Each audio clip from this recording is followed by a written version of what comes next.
નડિયાદમાં સરદાર પોથી યાત્રાના સમાપનમાં bike rally યોજાઈ. Bike રેલીનું ધારાસભ્ય પંકજભાઈ દેસાઈએ લીલી ઝંડી આપી પ્રસ્થાન કરાવ્યું.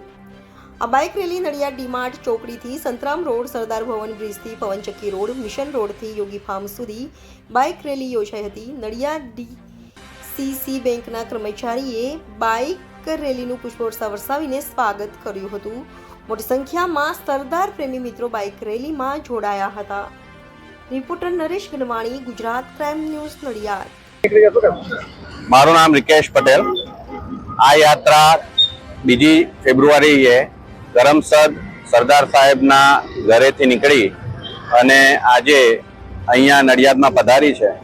સરદાર સાહેબની સરદાર કથા કરમસદમાં પૂર્ણ થઈ ત્યાર પછી સરદાર સાહેબના જન્મસ્થળ દેસાઈ વગા નડિયાદથી નીકળી આજે ફાઇનલ પૂર્ણાહુતિ તરફ આ યાત્રા જઈ રહી છે.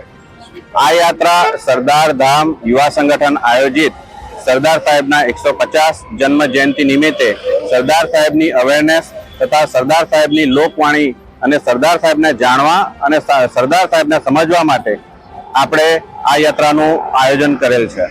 આજે આ યાત્રા કેડીસીસી બેંક નડિયાદ ખાતે આગમન પામી છે અને સાથે આપણા તેજસભાઈ પટેલ છે અને સૌ નડિયાદ યુવાન મિત્રો આ યાત્રામાં તન, મન અને ધનથી જોડાયેલા છે. તો આપ સર્વ જનતાને ખાસ આમંત્રણ કે આપણે સરદાર કથા 25, 26, 27 તારીખે યોગી ફાર્મમાં રાત્રે 8:30 વાગે યોજવામાં જઈ રહી છે, જેના વક્તા શૈલેષભાઈ સખપરિયા છે. તો આપ સર્વ સરદાર સાહેબને જાણવા તથા સરદાર સાહેબને સમજવા માટે આપ આ કથામાં અવશ્ય પધારજો. જય સરદાર, જય સરદાર.